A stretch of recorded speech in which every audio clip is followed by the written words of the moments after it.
We don't know when and how the pandemic that we are living in will come to an end. But we surely know that it will clearly change European societies, institutions, both on the level of the European Union and on the level of the member states. Also, it will change international cooperation and transatlantic cooperation. This situation can lead to, and already leads to, political and economic cataclysms all over the continent.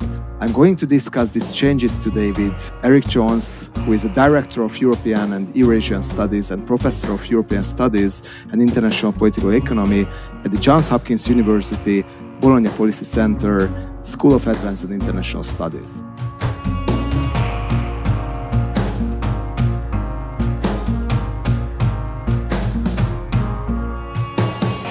You are listening to the podcast of Political Capital Institute.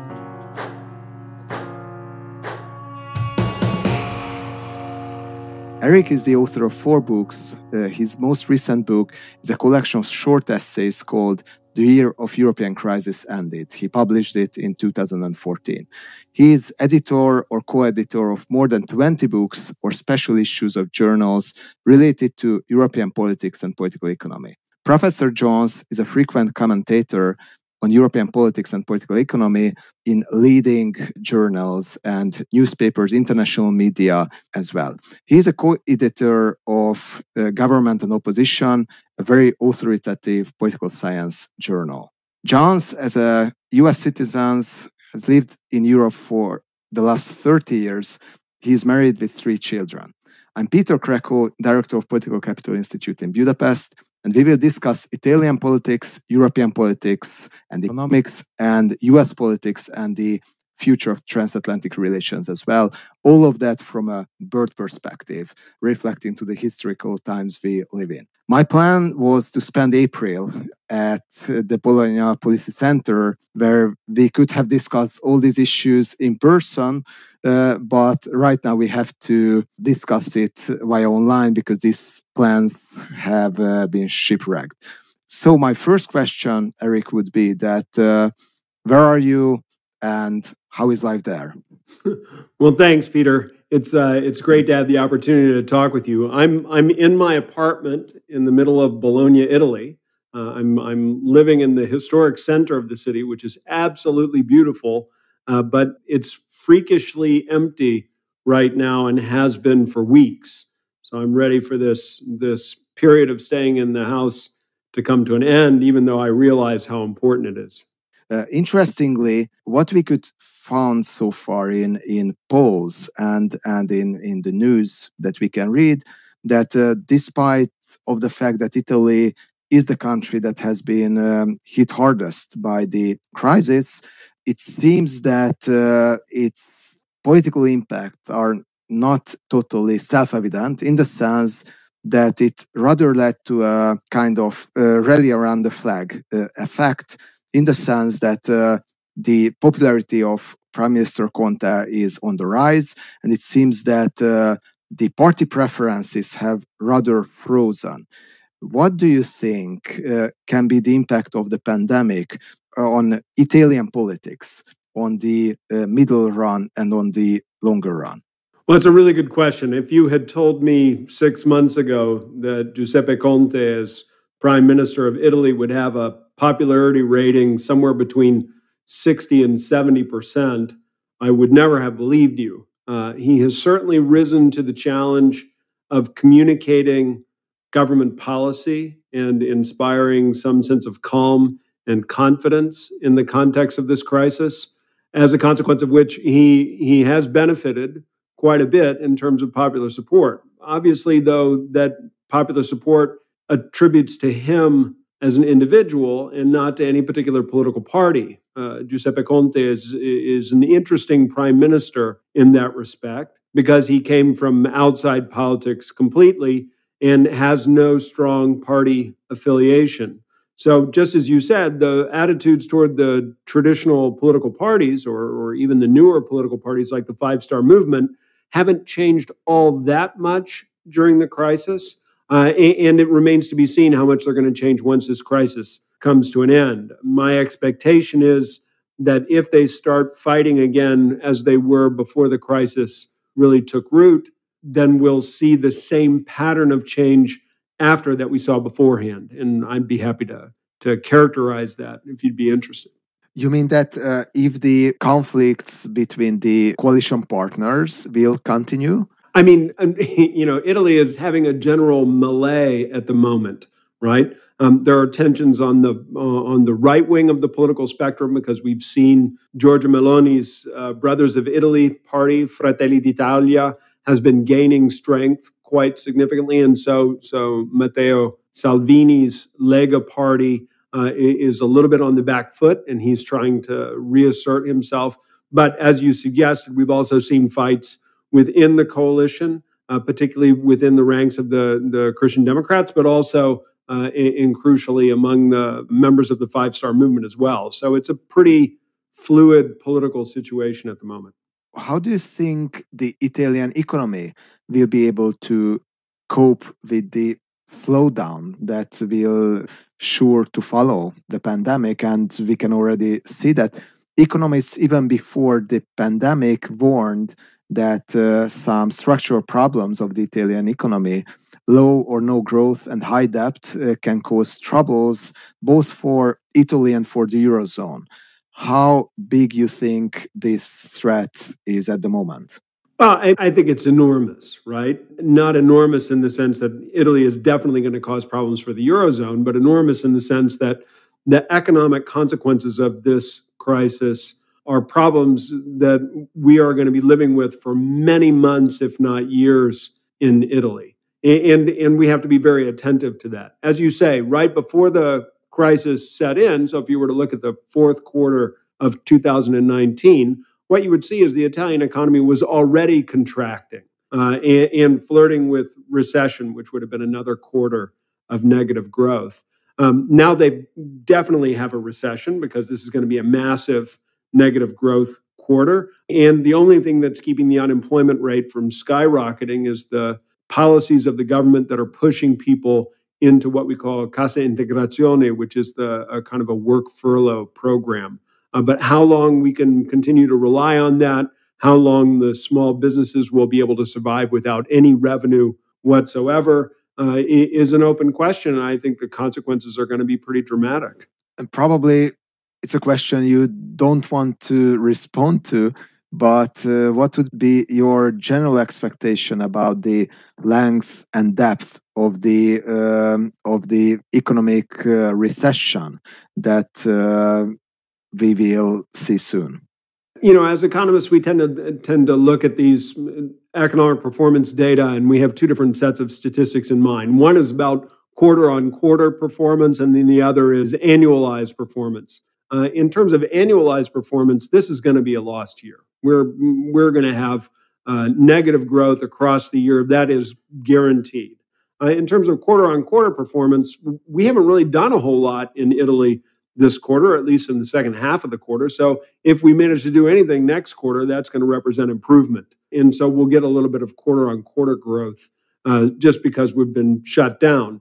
But these statistics and the statistical games that we play and trying to understand what they mean are less important than the facts on the ground. And the facts on the ground are that people are not making money right now. The government is going to have to replace that money, which means the government is going to be in debt to an even greater degree than it was before this crisis started. And firms and businesses are going to struggle to recover lost ground. So I think we have a lot of work ahead of us, and it's going to take many, many months even to begin to make a dent on that. And this is a crisis, I think, that we're going to be recovering from for many years as a consequence. How would you assess the economic measures that Italy introduced so far to cope with the crisis, both in terms of tackling the slowdown, both in terms of handling the social consequences that might be quite catastrophic? I think the Italian government has done a good job in terms of responding quickly, but this is not a shock and awe kind of response. Partly because of the rules for European macroeconomic policy coordination, the initial response was limited to about 25 billion euro. When those rules were lifted, then they added another 25 billion euro into the mix. But if you look at 50 billion euro and think, wow, this is a really big number, you should remember we're talking about a 1.8 trillion euro economy. And so the stimulus that they're adding in is only about 2.5% to 3% of GDP. They're going to have to add in a significant amount more than that in order to compensate for the effects of this crisis. And so while I think what they've done so far is good, I think they have a lot more that they're going to have to do in the near future. And that's talking about direct spend. We haven't really talked about guarantees. They haven't put too many guarantees out in the market yet, but they're going to have to guarantee a lot of bank credit in order for firms to remain liquid through this crisis. And how would you assess the economic responses of the European Union so far? You wrote a lot about the fiscal challenges within the European Union and the Eurozone. And you wrote recently that the current debate around Corona bonds is something not new at all. And quoting your policy paper in 2017, when you wrote about the Euro bonds, you wrote that as long as cross-border capital markets are still inefficient at assessing sovereign risk and averting moral hazard, Eurobonds will be necessary. Do you think that Corona bonds are necessary as well? And how much are you afraid that the current pandemic can give new momentum for the Northeast debates that we could see after the 2008-2009 crisis? So it's interesting. I mean, these are all really good questions. In terms of the general macroeconomic response of the European Union, it's been pretty poor, I'll be honest with you. Partly because the European Union doesn't have a large budget, so it's not organized well for a generalized macroeconomic response. Partly because the mechanisms for macroeconomic policy coordination across countries are not designed to coordinate macroeconomic stimulus, but rather to coordinate consolidation. And so in that sense, we haven't really seen a coordinated fiscal response at all. All we've seen are national fiscal responses. Some are more impressive, some less. The monetary response is more impressive, but it had that significant hiccup in the middle of it that resulted from some bad communication on the part of the European Central Bank's new president, but also because of the overreaction to that communication in the markets. Now we have a good policy from the ECB, but that policy is at best going to blunt the impact of the crisis and hold the potential for financial market speculation at bay. It's not going to alleviate all of the problems that we face. And indeed, even members of the governing council of the ECB are quick to admit that we need a fiscal response, that I just talked about. Now, then the question becomes, okay, how can we generate a kind of shock and awe fiscal response that really responds to this crisis? And this is where the debate about Corona bonds and Euro bonds becomes important. We used to talk about Euro bonds from a market technical perspective, because we made arguments, and I'm using the plural here because there were many different economists taking up many different parts of this debate, but we made arguments that focused on the need for having a common risk-free asset to prevent movement of capital from one country to the next from having really bad effects on the performance of those countries that the capital evacuates, right? Which is what happened to Italy in 2011. That's a very different debate from the debate we're having about Corona bonds now. What we're talking about with Corona bonds now is not about creating a common risk-free asset. What we're talking about is just creating an instrument that allows governments to borrow at very long maturity at a very low rate of interest. And the only way we can do that is to make sure that every government participates in guaranteeing the debt. Now, it doesn't mean that every government has to pay back every other government's debt. What it means is that if Italy uses this Corona bond to borrow money, Italy pays back the money that it borrows. But in the markets, the fact that other countries are involved in the same instrument lowers the cost to Italy of borrowing with this instrument. So it makes it easier for Italy to pay it back. If they could introduce this kind of Corona bond, every country that wanted to could have access to it. They would assume the responsibility for the debts that they incur, but those debts would be much more affordable, and they would be repayable over a much longer term, and that would make it possible to bring much more money to bear in the present to respond to the crisis. And that's why this Corona bond proposal is so important. It's not the only way you can achieve that objective, but it is one way that you could achieve that objective, as a consequence of which it deserves careful consideration before being discarded. What do you think about the impact of the pandemic on the overall EU budget talks at the moment? So probably a bit too early to tell, and it's a very general question. But to make it a bit more specific, do you expect that the epidemic can rather increase the redistribution on the EU level and the EU budget, as if I hear you well, it rather should, in the sense that there will be more need for fiscal stimulus and more need to provide help for member states to each other? Or will it rather lead the EU in a direction where the individual member states too busy with their own problems to deal with, especially the more wealthy ones, will be more reluctant to put more money in the EU budget? I think that's the $64,000 question. And the answer really is that there are voices inside the Commission that are looking to do more ambitious things. You'll see the Commission has just recently proposed to create a fund to help underpin unemployment insurance across member states. So there are voices in the Commission that want to do more ambitious things with the budget.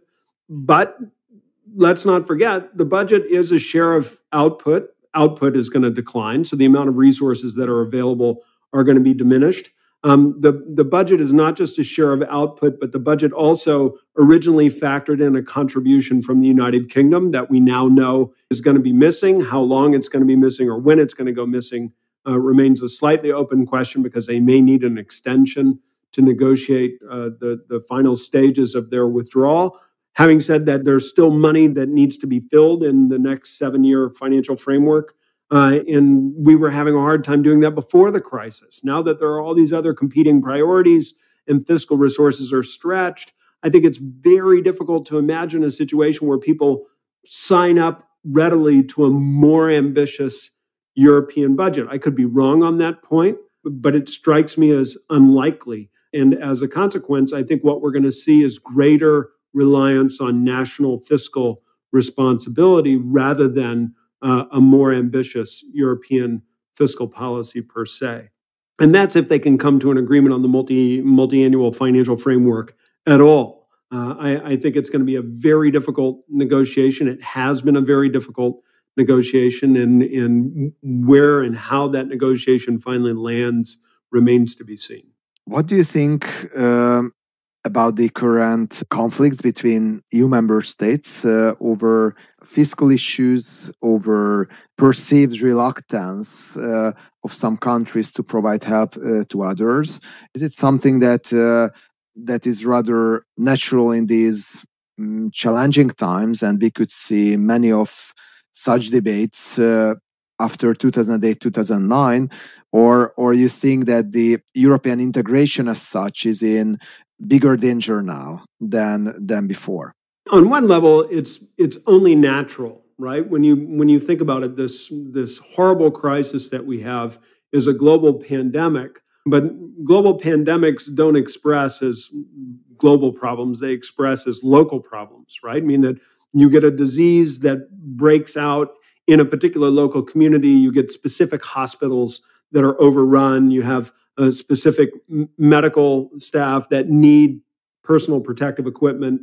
So if you think about it, the way it expresses itself, this crisis, you can understand immediately why people are instinctively retrenching. And not just in Europe. Look at the United States, and what you see is that the United States has a federal government, but it's expressing itself right now, or it's acting as 50 state governments instead. So I'm not as frightened by the fact that Europe is going that way as I think many of my colleagues are, who expected greater European solidarity. Having said that, I do believe that there are things they can do in common and should.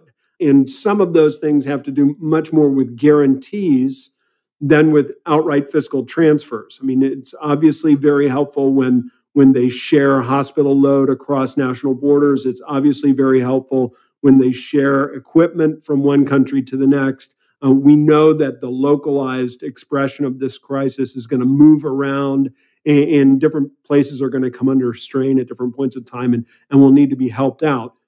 But ultimately, the way Europe is organized, it's organized for countries to take care of themselves in economic terms to a certain extent. And I think that organization is not going to change. We can absorb some of the risks across countries, and redistributing risk, I think, is an important thing that all Europeans should be focused on. But redistributing income is something difficult to do inside countries, let alone across them. Hope you will prove right in terms of the non-extraordinary nature of this current crisis, and that things will go back to normal probably when all these problems are over, which we don't really know where it's going to be. But we can be rather optimistic in the sense that there were really horrible scenarios about how the EU will fall apart in about 2008, 2009, and then happily it did not really happen. As a last question, I would like to ask you about the future of transatlantic cooperation. How do you see that? There were a lot of negative coverage of the alleged steps, for example, of the US administration trying to buy up equipment and having special contracts with European companies that are producing defensive equipment for the coronavirus. Also, there were a lot of conflicts between the European Union and the United States even before the pandemic.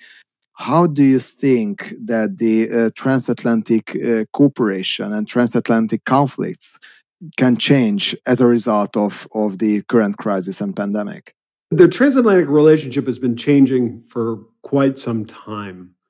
And I think it would be a mistake to believe that this particular administration is somehow uniquely responsible for that change. This administration attracts a lot of media attention and popular attention as well. And this administration does things that are very difficult to understand within the context of what we imagine the traditional transatlantic relationship to look like. But even after this administration finishes, whether it's at the end of this year or 5 years from now, even after this administration finishes, the relationship between Europe and the United States is going to be different. And that difference is partly a function of the fact that the United States is focusing much more attention inward on itself, and partly a function of the fact that Europe is less of a partner in an instinctive sense than it used to be. And I'm not saying that as a criticism of Europe. I'm just saying that for American policymakers, they don't think instinctively, we've got this big problem in the world, we're going to go to the Europeans and figure out a way that we're going to respond to it. They think instinctively, there's this big problem in the world, are we going to respond to it or not? And if we are going to respond to it, who can help us? And Europe is somewhere on the list after they ask that second question. That's not how the transatlantic relationship was set up at the end of the Second World War, and it's not how it operated for most of the Cold War period. It's not even how it operated for the early decades of the post-Cold War, but it's certainly how it's operating right now, and I don't think that's going to change. The crisis isn't adding to that, but it certainly is revealing it to many people who haven't observed that transformation up close. Our very last question. What do you think about the opinions that we can hear frequently both in Europe and in the United States that the cure for the virus shouldn't be more severe than the virus itself? And Donald Trump said something like that, but many European politicians said it as well. Do you think that the current responses and lockdowns and curfews that we can see all over the Western world will have more dramatic impact on societies than probably the virus itself. Do you have any strong opinion in terms of, are these measures are rather pointing to the good direction, or they are exaggerating the threat? So the presumption is that there is some way to respond to this virus without suffering economic consequences, right? And that we can distinguish between health consequences on the one hand and economic consequences on the other. I think that presumption is flawed, right? Even if we didn't do any lockdown at all, there would be economic consequences. And those economic consequences would be the result of people being sick and off work for long periods of time, large numbers of people ending up in the hospital systems basically collapsing under the weight of the caseload, people who need either elective or emergency procedures done, being exposed to people with the virus and in the medical facilities or not being able to get access to medical attention, right? So we can keep multiplying this down, but the bottom line is, if you don't lock down people at all, it doesn't mean that everything is normal except a few people get sick, right?